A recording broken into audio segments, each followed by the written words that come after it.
मिरजेत अतिक्रमण विरोधी कारवाई करताना महापालिका अधिकाऱ्याला धक्काबुक्कीचा प्रकार। अबावल्ली दर्गा येथे घटना, महापालिका अधिकाऱ्यांची पोलिसात धाव।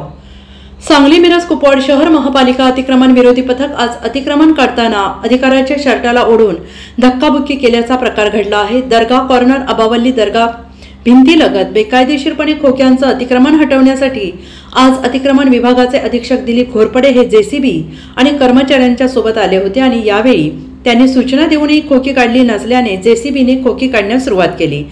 बाकीचे खोकी काढण्यासाठी गेले असताना काही तरुणांनी त्यांच्याशी वाद घातला आणि यावेळी एका व्यक्तीने अधीक्षक दिलीप घोरपडे यांच्या शर्टाला धरून ओढण्याचा प्रयत्न केला आणि यावेळी जोरदार वादावादीचा प्रकार घडल्याने शेवटी अतिक्रमण विरोधी कारवाई थांबवून पथकाने पोलीस ठाण्याकडे तक्रार देण्यासाठी धाव घेतली आणि याबाबत मिरज शहर पोलीस ठाणे येथे तक्रार देण्याची प्रक्रिया सुरू झाली आहे।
Bureau report SBN Marathi.